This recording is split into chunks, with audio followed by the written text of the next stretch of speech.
సంకల్పాలు శుభకర్మలవును సోదరా మంచిని తలచు మంచిని చేయి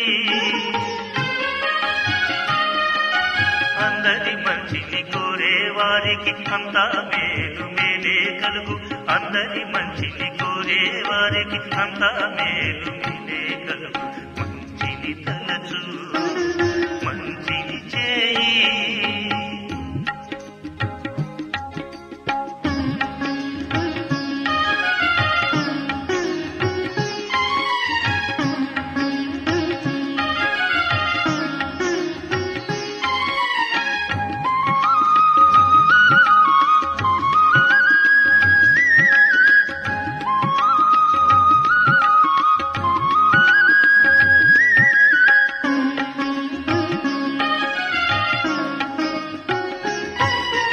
కక్షలు లేని జీవితంలో శిక్షలు అసలే లేవు కక్షలు లేని జీవితంలో శిక్షలు అసలే లేవు కీడు చేసేవారి నెల్ల శుభభావనలో పయనిస్తూ కీడు చేసేవారి నెల్ల శుభభావనలో పయనిస్తూ మేలు చేసి ప్రేమించు జీవన సరళిని నేర్చుకో మేలు చేసి ప్రేమించు జీవన సరళిని నేర్చుకో మంచిని తలచు మంచిని చేయి నీ మంచి సంకల్పాలు శుభకర్మలవును సోదరా మంచిని తలచు మంచిని చేయి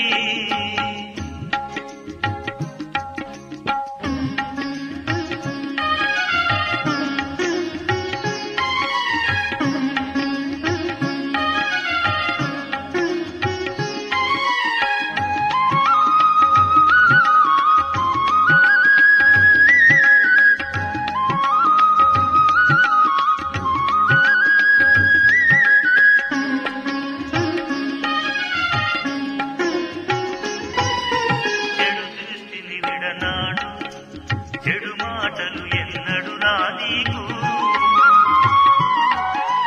చెడు దృష్టిని విడనాడు చెడు మాటలు ఏనాటికి రానీకు వీణుల విందును చేసే జ్ఞానామృతమును వినిపించు వీణుల విందును చేసే జ్ఞానామృతమును వినిపించు దివ్య దృష్టితో సత్య దృష్టిని చేయుచు భాగ్య జీవనమి సాగించు భాగ్య జీవనమి సాగించు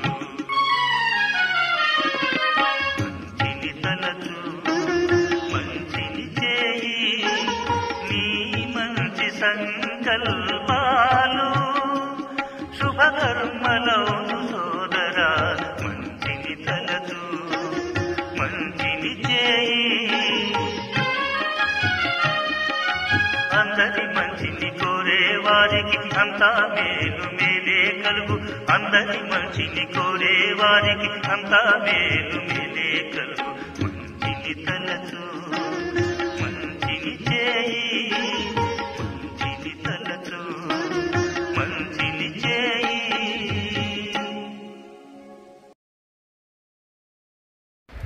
ఓం శాంతి. మధురమైన పిల్లలు, మీరు ఇప్పటి వరకు ఏమేం చదివారో దానినంతా మర్చిపోండి. జీవించి ఉండగానే మరణించడం అంటే అన్నీ మర్చిపోవటం. వెనుకట స్మృతులు ఏవి రాకూడదు. ప్రశ్న: ఎవరు జీవించి ఉండగానే పూర్తిగా మరణించి ఉన్నారో వారి గుర్తులేమిటి? జవాబు: వారు తండ్రితో కూడా వాదిస్తూ ఉంటారు, శాస్త్రాల ఉదాహరణ ఇస్తూ ఉంటారు. ఎవరైతే పూర్తిగా మరణించి ఉంటారో వారు బాబా ఏం వినిపిస్తున్నారో అదే సత్యము. అర్ధకల్పం ఏదైతే విన్నామో అదంతా అసత్యము కనుక వాటిని గురించి మాట్లాడరాదు. చెడు వినకండి అని బాబా చెప్పారు. పాట: ఓం నమ శివాయ. ఓం శాంతి. ఎప్పుడు శాంతిలో కూర్చోబెడతారో దానినే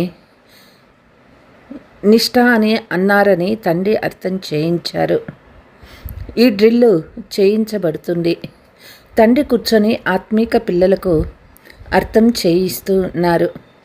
ఎవరైతే జీవించి ఉండగానే మరణించారో, అంటే మేము జీవించి ఉంటూ మరణించాము అని అంటారు. మనుషులు మరణిస్తే అంతా మర్చిపోతారు, కేవలం సంస్కారం మిగిలిపోతుంది. ఇప్పుడు మీరు కూడా తండ్రికి చెందిన వారిగా అయ్యి ప్రపంచం నుండి మరణించినారు. తండ్రి చెప్తారు, మీలో భక్తి సంస్కారం ఉండేది, ఇప్పుడు ఆ సంస్కారం పరివర్తన అవుతూ ఉంది. కనుక జీవించి ఉండగానే మీరు మరణిస్తారు కదా. మరణించడం వలన మనుషులు ఈ జన్మలో చదివిందంతా మర్చిపోతారు. మళ్ళీ మరు జన్మలో కొత్తగా చదవటం జరుగుతుంది. మీరు ఏమేం చదివారో అదంతా మర్చిపోండి. తండ్రి కూడా చెప్తారు, మీరు తండ్రికి చెందిన వారిగా అయ్యారు కదా. బాబా మనకి కొత్త విషయాన్ని వినిపిస్తున్నారు. కనుక ఇప్పుడు వేదాలు, శాస్త్రాలు, గ్రంథాలు, జపాలు, తపాలు అన్నీ మర్చిపోండి. అందుకే చెడు వినకు, చెడు చూడకు అని చెప్పారు. ఇది పిల్లలు మీకోసమే చెప్పింది. చాలామంది శాస్త్రాలు మొదలైనవి చాలా చదివారు, పూర్తిగా మరణించలేదు. కనుక వ్యర్థంగా వాదిస్తారు. మరణిస్తే ఎప్పుడూ వాదించరు. తండ్రి ఏదైతే వినిపించారో అదే సత్యము. మిగిలిన విషయాలు మేము మా నోటితో ఎందుకు మాట్లాడాలి అని అంటారు. వాటిని నోటిపైకి తీసుకురాకండి. చెడు వినకండి, ఏమీ వినకండి అని తండ్రి ఆదేశాన్ని ఇచ్చారు కదా. ఇప్పుడు మేము జ్ఞానసాగర్ని సంతానంగా అయ్యాము. కనుక భక్తిని ఎందుకు స్మృతి చేయాలి అని అడగండి. మేము ఒక్క భగవంతుని మాత్రమే స్మృతి చేస్తాము. తండ్రి చెప్తూ ఉన్నారు, భక్తి మార్గాన్ని వదలండి. నేను మీకు సహజమైన విషయాన్ని వినిపిస్తాను. బీజమైన నన్ను స్మృతి చేస్తే వృక్షము పూర్తిగా బుద్ధిలోకి రానే వస్తుంది. మీకు గీత ముఖ్యమైనది. గీతలోనే భగవంతుడు తెలియచేసిన విషయాలు ఉన్నాయి. ఇప్పుడు ఇది కొత్త విషయాలు. కొత్త విషయాలపై సదా ఎక్కువ గమనం ఇవ్వబడుతుంది. విషయం కూడా చాలా సాధారణమైనదే. అన్నిటికంటే గొప్ప విషయము స్మృతి చేయడం. మన్మనాభవ మాటి మాటికి చెప్పవలసి వస్తుంది. తండ్రిని స్మృతి చేయండి. ఇది చాలా గుప్తమైన విషయాలు. ఇందులోనే విఘ్నాలు వస్తూ ఉంటాయి.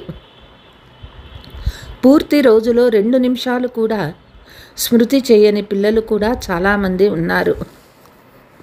తండ్రికి చెందిన వారిగా అయ్యి కూడా మంచి కర్మలు చేయకుంటే స్మృతి కూడా చెయ్యరు, వికర్మలు చేస్తూ ఉంటారు.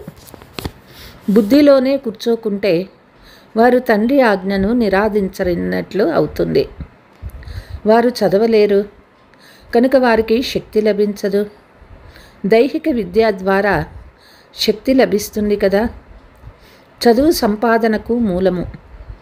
చదువు ద్వారా శరీర నిర్వహణ జరుగుతుంది. అది కూడా అల్పకాలం కొరకే. ఎవరైనా చదువుతూ మరణిస్తే ఆ చదువుని వెంట తీసుకువెళ్ళరు. మరో జన్మ తీసుకొని మళ్ళీ కొత్తగా చదవవలసి ఉంటుంది.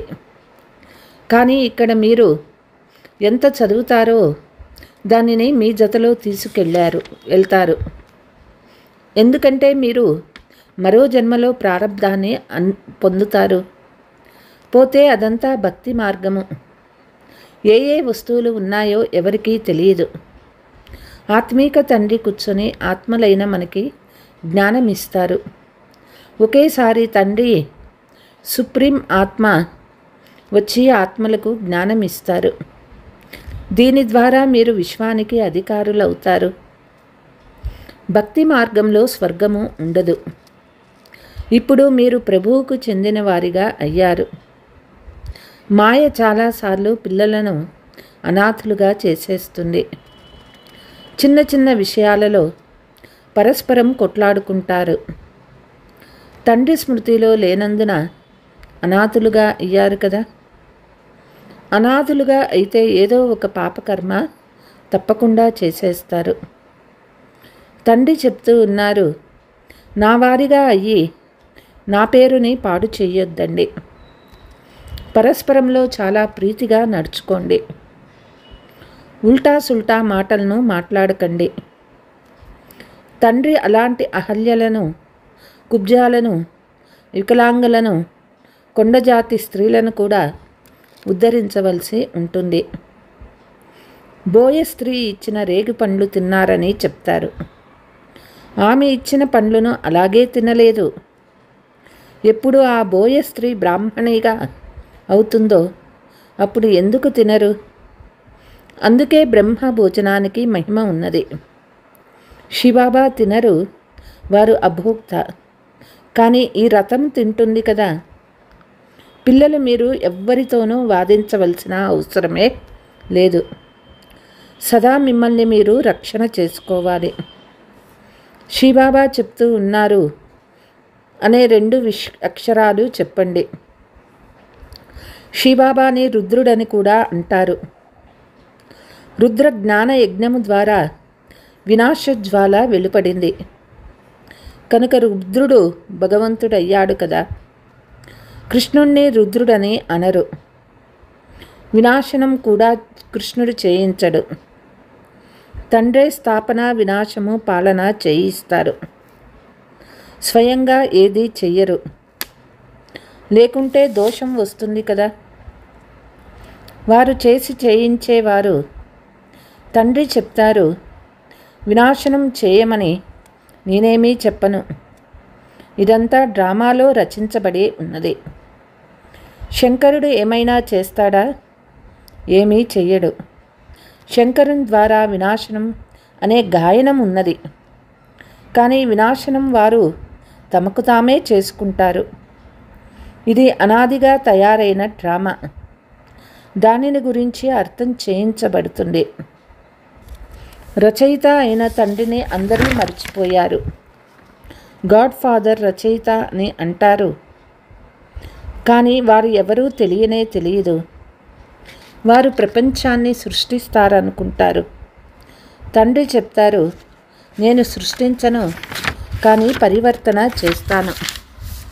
కలియుగాన్ని సత్యయుగంగా చేస్తాను. సంగమ యుగంలో తండ్రి వస్తారు.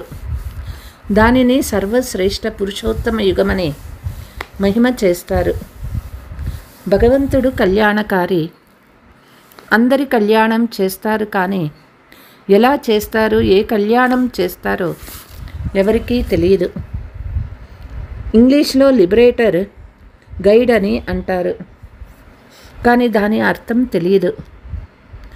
భక్తి తర్వాత భగవంతుడు లభిస్తాడు, సద్గతి లభిస్తుందని అంటారు. సర్వులకు సద్గతి ఏ మనుషులు ఇవ్వలేరు. లేకుంటే పరమాత్మను పతిత పావనుడు సర్వుల సద్గతి దాత అని ఎందుకు మహిమ చేస్తారు? తండ్రిని గురించి ఎవరికీ తెలియదు. అనాథులుగా ఉన్నారు. తండ్రితో విపరీత బుద్ధి ఉంది. ఇప్పుడు తండ్రి ఏం చేయాలి? తండ్రి స్వయంగా మాలికులు. వారి శివ జయంతిని కూడా భారతదేశంలోనే ఆచరిస్తారు. తండ్రి చెప్తారు, నేను భక్తులకు ఫలాన్ని ఇచ్చేందుకు వస్తాను. భారతదేశంలోనే వస్తాను. వచ్చేందుకు నాకు శరీరం అయితే తప్పకుండా కావాలి కదా. ప్రేరణ ద్వారా ఏమీ జరగదు. ఇతనిలో ప్రవేశించి ఇతని నోటి ద్వారా మీకు జ్ఞానం ఇస్తాను. గోముఖం మాటే లేదు. అది ఈ నోటి విషయమే. మనుషుల నోరే కావాలి, జంతువుల నోరు అవసరం లేదు. అంత మాత్రం కూడా బుద్ధి పనిచేయదు. మరోవైపు భగీరథుణ్ణి చూపిస్తారు. వారు ఎలా ఎప్పుడు వస్తారో కొద్దిగా కూడా ఎవరికీ తెలియదు. తండ్రి కూర్చొని పిల్లలకు అర్థం చేయిస్తూ ఉన్నారు. మీరు మరణించారు కనుక భక్తి మార్గాన్ని పూర్తిగా మర్చిపోండి. శివ భగవానువాచ నన్ను స్మృతి చేస్తే వికర్మలు వినాశమవుతాయి. పతిత పావనుడను మీరు పవిత్రంగా అవుతారు. తర్వాత అందరినీ తీసుకువెళ్తాను. ఇంటింటిలో ఈ సందేశం ఇవ్వండి. తండ్రి చెప్తూ ఉన్నారు, నన్ను స్మృతి చేస్తే వికర్మలు వినాశమవుతాయి, మీరు పావనంగా అవుతారు. వినాశం ఎదురుగా నిలిచి ఉంది. పతిత పావన రండి, పతితుల్ని పావనంగా చెయ్యండి, రామరాజ్యాన్ని స్థాపన చెయ్యండి, రావణ రాజ్యం నుండి ముక్తి కండి అని మీరు పిలుస్తారు. అక్కడ అందరూ తమ తమ కొరకు మాత్రమే ప్రయత్నం చేస్తారు. నేనొచ్చి అందరికీ ముక్తినిస్తానని తండ్రి చెప్తారు. అందరూ పంచవికారాల రూపీ రావణుని జైలులో పడి ఉన్నారు. సర్వులకు సద్గతి ఇస్తారు. తండ్రి దుఃఖహర్త సుఖకర్త అని అంటారు. రామరాజ్యమైతే తప్పకుండా కొత్త ప్రపంచంలో ఉంటుంది. ఇప్పుడు పాండవులైనది మీది ప్రీతి బుద్ధి. కొందరు వెంటనే ప్రీతి బుద్ధి కలవారిగా అవుతారు. కొందరికి నెమ్మది నెమ్మదిగా ప్రీతి కలుగుతుంది. మేము సర్వస్వాన్ని తండ్రికి అర్పణ చేస్తామని కొందరు అంటారు. ఒక్కరు తప్ప వేరే ఎవ్వరూ లేనే లేరు. సర్వులకు ఆధారము ఒక్క భగవంతుడు మాత్రమే. ఎంత సాధారణమైన విషయము. తండ్రిని స్మృతి చెయ్యండి, చక్రాన్ని స్మృతి చెయ్యండి. చక్రవర్తి రాజా రాణులుగా అవుతారు. విశ్వాధికారులుగా చేసే పాఠశాల. అందుకే చక్రవర్తి రాజా అని పేరు వచ్చింది. చక్రాన్ని తెలుసుకోవడం వల్ల చక్రవర్తులుగా అవుతారు. ఇది తండ్రే అర్థం చేయిస్తారు. ఏ వాద వివాదనలు చేయరాదు. భక్తి మార్గంలోని అన్ని విషయాలను వదిలేయమని చెప్పండి. కేవలం నన్ను స్మృతి చేయండి అని తండ్రి చెప్తారు. ఇదే ముఖ్యమైన విషయము. ఎవరైతే తీవ్ర పురుషార్థులుగా ఉంటారో వారు తీవ్రంగా చదువులో నిమగ్నమైపోతారు. ఎవరికైతే చదువుపై ఆసక్తి ఉంటుందో వారు ఉదయమే లేచి చదువుతారు. భక్తులు కూడా ఉదయమే లేస్తారు. నవదా భక్తి కూడా ఎంతగా చేస్తారు. ఎప్పుడైతే శిరస్సును ఖండించుకునే సమయం వస్తుందో అప్పుడు సాక్షాత్కారం కలుగుతుంది.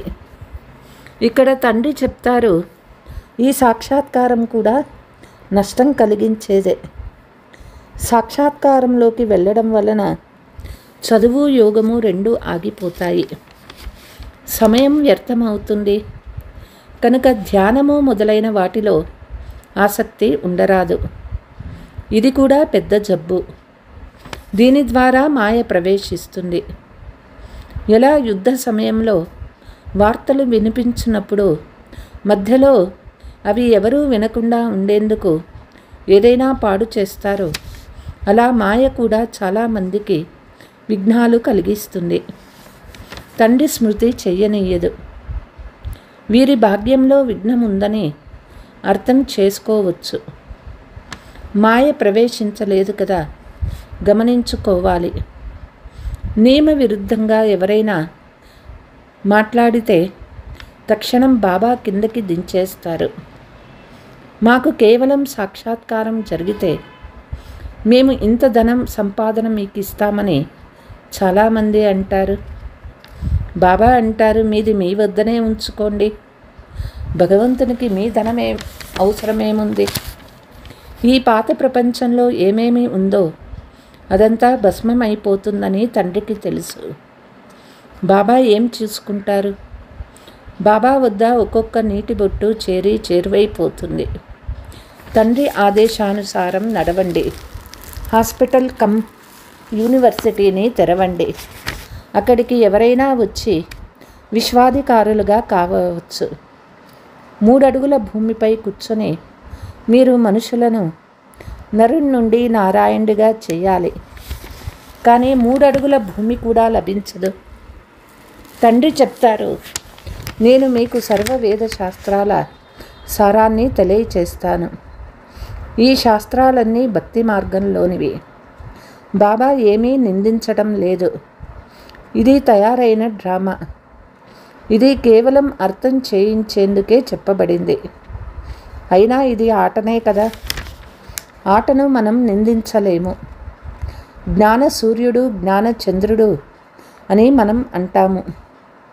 వారు ఆ చంద్రుడు మొదలైన వాటిలో అక్కడ ఏదైనా రాజ్యం ఉందా అని వెతుకుతారు. జపాన్ వారు సూర్యుణ్ణి అంగీకరిస్తారు. మనము సూర్యవంశము అని చెప్తాము. వారు సూర్యునికి పూజిస్తారు, సూర్యునికి అర్ఘ్యం ఇస్తారు. బాబా పిల్లలకు అర్థం చేయించారు. ఏ విషయంలోనూ ఎక్కువగా వాదించరాదు. ఒకే విషయాన్ని వినిపించండి. తండ్రి చెప్తూ ఉన్నారు, నన్ను స్మృతి చేస్తే పావనంగా అవుతారు. ఇప్పుడు రావణ రాజ్యంలో అందరూ పతితులుగా ఉన్నారు. కానీ ఎవరూ తమను తాము పతితులమని ఒప్పుకోరు. పిల్లలారా, ఒక కంటిలో శాంతిధామము, మరొక కంటిలో సుఖధామము ఉండాలి. ఈ దుఃఖధామాన్ని మర్చిపోండి. మీరు చైతన్య లైట్ హౌస్లు. ఇప్పుడు ప్రదర్శనలో కూడా భారతదేశం లైట్ హౌస్ అని పేరు పెట్టారు కదా. దానిని వారెవ్వరూ అర్థం చేసుకోలేరు. ఇప్పుడు మీరు లైట్ హౌసులు కదా. సాగర తీరంలోని లైట్ హౌస్ స్టీమర్లకు మార్గాన్ని చూపిస్తుంది. మీరు కూడా అందరికీ ముక్తి, జీవన్ముక్తి ధామాలకు మార్గాన్ని తెలుపుతారు. ఎవరైనా ప్రదర్శనకి వచ్చినప్పుడు వారికి చాలా ప్రీతిగా చెప్పండి, గాడ్ ఫాదర్ సర్వులకు ఒక్కరే కదా. గాడ్ ఫాదర్ లేక పరంపిత నన్ను స్మృతి చేయమని చెప్తూ ఉన్నారు అంటే తప్పకుండా నోటి ద్వారానే చెప్తారు కదా. బ్రహ్మ ద్వారా స్థాపన. బ్రాహ్మణీలమైన మనమంతా బ్రహ్మముఖ వంశీయులము. ఆ బ్రాహ్మణులు కూడా బ్రాహ్మణ దేవతాయ నమః అని బ్రాహ్మణులైన మీ మహిమ చేస్తారు. అత్యంత ఉన్నతమైన వారు ఒక్క తండ్రి మాత్రమే. వారు చెప్తూ ఉన్నారు, నేను మీకు ఉన్నతాతి ఉన్నతమైన రాజయోగాన్ని నేర్పిస్తాను. దాని ద్వారా మీరు పూర్తి విశ్వానికి అధిపతులుగా అవుతారు. ఆ రాజ్యాన్ని మీ నుండి ఎవ్వరూ లాక్కోలేరు. విశ్వంపై భారతదేశ పాలన ఉండేది. భారతదేశానికి చాలా మహిమ ఉన్నది. మేము శ్రీమతానుసారము స్వర్గరాజ్యాన్ని స్థాపన చేస్తున్నామని ఇప్పుడు మీకు తెలుసు. अच्छा, मीठे मीठे सिकीलते बच्चों प्रति मात पिता बाप दादा का याद प्यार और गुड मॉर्निंग. रूहानी बाप की रूहानी बच्चों का नमस्ते. हम रूहानी बच्चों की रूहानी मात पिता बाप दादा को याद प्यार गुड मॉर्निंग నమస్తే. ధారణ. తీవ్ర పురుషార్థులుగా అయ్యేందుకు చదువుపై ఆసక్తిని ఉంచుకోవాలి. ఉదయమే లేచి చదువుకోవాలి. సాక్షాత్కారం అవ్వాలనే ఆశ ఉంచుకోరాదు. ఇందులో కూడా సమయం వ్యర్థమవుతుంది. శాంతిధామము మరియు సుఖధామాలను స్మృతి చెయ్యాలి. దుఃఖధామాన్ని మరిచిపోవాలి. ఎవరితోనూ వాదించరాదు. ప్రేమగా ముక్తి, జీవన్ముక్తులకు మార్గం చూపించాలి. వరదానము. సదా సుఖాల సాగరంలో లవలీన్గా ఉండే అంతర్ముఖి భవ. అంతర్ముఖి సదా సుఖి అని అంటారు. ఏ పిల్లలైతే సదా అంతర్ముఖి భవ యొక్క వరదానాన్ని ప్రాప్తి చేసుకుంటారో వారు తండ్రి సమానం సదా సుఖ సాగరంలో లవలీన్గా ఉంటారు. సుఖదాత యొక్క పిల్లలు స్వయం కూడా సుఖదాతలుగా అయిపోతారు. సర్వ ఆత్మలకు సుఖం యొక్క ఖజానాను పంచుతారు. కనుక ఇప్పుడు అంతర్ముఖులుగా అయ్యి ఎటువంటి సంపన్న మూర్తులుగా అవ్వాలి అంటే మీ వద్దకు ఎవరు ఎటువంటి భావనతో వచ్చినా వారు తమ భావనలను సంపన్నం చేసుకొని వెళ్ళాలి. ఎలాగైతే తండ్రి ఖజానాలలో అప్రాప్తి వస్తువేదీ లేదో అలా మీరు కూడా తండ్రి సమానం భర్పూర్గా అవ్వండి. స్లోగన్: ఆత్మీక గౌరవంలో ఉంటే ఎప్పుడూ అభిమానం యొక్క ఫీలింగ్ రాదు. అచ్చా. ఓం శాంతి.